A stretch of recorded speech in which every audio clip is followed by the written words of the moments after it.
अस्सलामुअलैकुम, मैं शर्फ़ आज़म आप सभी का इस्तक़बाल करते हैं अपने ही पसंदीदा यूट्यूब चैनल शर्फ़ आज़म ऑफिशियल में। साथियों, आज के सेशन में हम लोग डिस्कशन करने वाले हैं 12th क्लास का उर्दू, जो कि 2023 में एग्ज़ाम देंगे उन लोगों के लिए ये काफ़ी हेल्पफुल होने वाले हैं। इससे पहले हमने आपको चैप्टर नंबर 3 का VVI सब्जेक्टिव क्वेश्चन करवाए थे।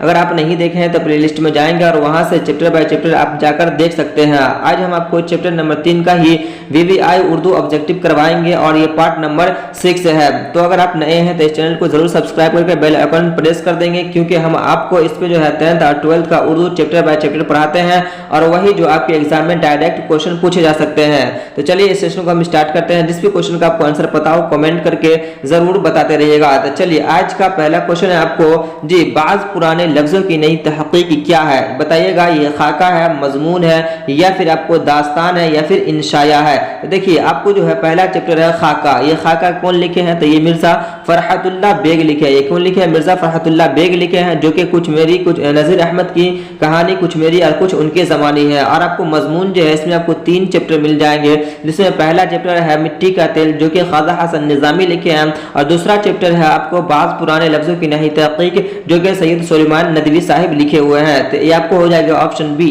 करेक्ट हो जाएगा। चलिए अगला क्वेश्चन है आपको जी, दूसरे नंबर में है कि सैयद सुलेमान नदवी की पैदाइश कब हुई थी? तो देखिए बताइए क्या है कि 1885 ईस्वी में, 1854 ईस्वी में, 1878 में, या फिर 1953 ईस्वी में? तो देखिए आपको हमने बताए थे, अगर आप रेगुलर देखते होंगे तो पता होगा आपको कि 1885 ईस्वी में जो है ये मिर्जा फरहतुल्लाह बेग की पैदाइश हुई थी। मिर्जा फरहतुल्लाह बेग की पैदाइश हुई थी और 1854 ईस्वी में 84 ईस्वी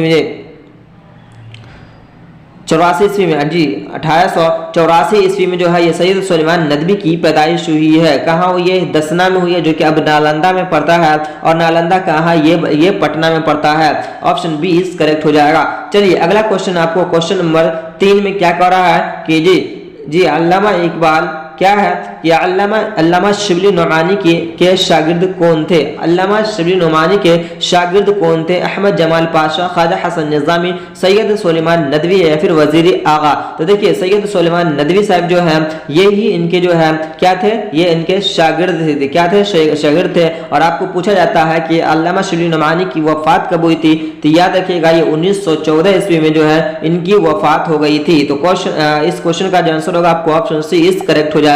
चलिए अगला क्वेश्चन आपको चौथे नंबर में क्या है कि बस्ती दसना क्या है? बस्ती दसना किस जिले में वाक़ है? देखिए ये दसना जो है ना आप नालंदा में चलाया। कहाँ गया? नालंदा में चलाया। और ये पूछा जा रहा है कि ये कहाँ है? तो ये आपको पटना में पड़ता है। कहाँ पड़ता है? ये पटना में पड़ता है। तो इस क्वेश्चन का जो आंसर होगा आपको ऑप्शन बी करेक्ट हो जाएगा। चलिए अगला क्वेश्चन आपको 5वें नंबर में, जिस भी क्वेश्चन का आंसर पता हो कमेंट करके जरूर बताते रहिएगा। देखिए अगला क्वेश्चन आपको क्या अल्लामा शिबली नुमानी का इंतकाल कब हुआ? तो देखिए अल्लामा शिबली नुमानी साहब का जो इंतकाल हुआ ये आपको जो है 1914 ईस्वी में इनका इंतकाल हुआ था। और आपको सैयद सुलेमान नदवी साहब के बारे में अगर पूछ लिया जाए आपसे तो इनकी जो वफात हुई है ये आपको जो हुई है जी 1953 ईस्वी में इनकी वफात कराची पाकिस्तान में हुई है। तो इस पॉइंट को याद रखिएगा।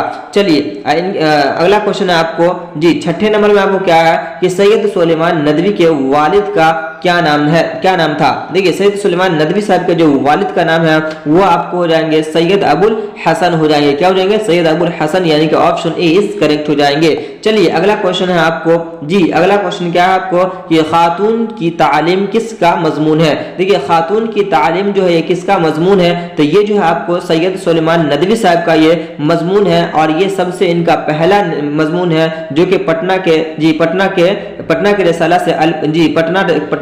से अलपंच से ये शाये हुआ था। कहां से शाये हुआ था? पटना से। और किस रिसाला से? तो अलपंच से जो है ये शाये हुआ था, यानी कि ऑप्शन आपको क्या हो जाएंगे? बी करेक्ट हो जाएगा। चलिए अगला क्वेश्चन है आपको 8वें नंबर में जी 8वें नंबर में क्या है कि सैयद सुलेमान नदवी किसके शागिर्द थे? जी किसके शागिर्द थे? देखिए सैयद सुलेमान नदवी साहब जो है ना ये जो है आपको अल्लामा शिबली नुमानी साहब के ये शागिर्द थे, यानी कि सैयद सुलेमान नदवी साहब जो है ना ये इनके शागिर्द थे और ये अल्लामा शिबली नुमानी साहब जो है ये इनके क्या थे, ये उस्ताद थे। जैसे कि आपने पहला चैप्टर में पढ़े थे कि टिपरी नज़ीर अहमद साहब जो थे ये क्या थे, उस्ताद थे, और मिर्जा फरातुल्लाह बेग जो थे ये क्या थे, ये जो है उनके शागिर्द थे, यानी कि ऑप्शन डी इज करेक्ट हो जाएगा। चलिए अगला क्वेश्चन आपको 9वें नंबर में कि सुलेमान नदवी का पहला मजमून किस रिसाला से शाये हुआ। तो देखिए पहला मजमून जो है किस रिसाला से शाये हुआ था, अलपंज से ये शाये हुआ था, और इनका पहला मजमून क्या था,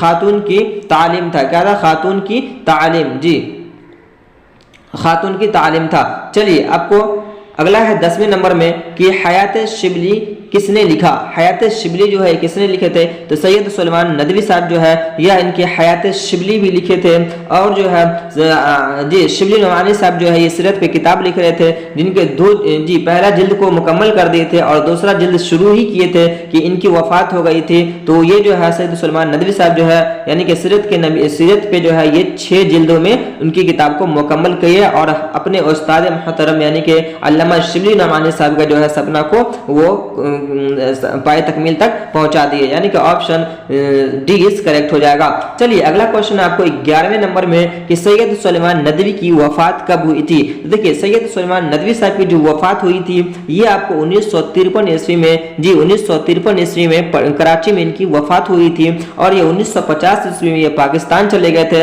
और ये 1914 ईस्वी जो है इसमें अल्लामा शिबली नुमानी की वफात हुई थी, और ये 1884 ईस्वी जो है इनमें जो है सैयद सुलेमान नदवी साहब की वो जी पैदाइश हुई थी। कहाँ, दसना नालंदा यानी कि पटना में इनकी पैदाइश हुई थी। तो इस क्वेश्चन का जो आंसर हो जाएगा आपको ऑप्शन बी इज करेक्ट हो जाएगा। चलिए अगला क्वेश्चन है आपको कि क्या है, मदरसा इमदादिया दरभंगा में किस मारूफ अदीब ने तालीम हासिल किया। जी तालीम जो हासिल किए थे वो थे सैयद सुलेमान नदवी साहब थे। ये सबसे पहले दरभंगा के इमदादिया मदरसा में ये तालीम हासिल किए, फिर उसके बाद जो है ये इसके बाद जो है फिर नदवा चले गए थे, यानी कि ऑप्शन डी इज करेक्ट हो जाएगा। चलिए अगला क्वेश्चन है आपको कि सैयद सुलेमान नदवी को किस जबान में महारत हासिल थी। उर्दू, फारसी, उर्दू हिंदी और उर्दू फारसी अरबी, या फिर उर्दू अंग्रेजी फारसी और अरबी। तो ये चारों जबानों पर जो है इनकी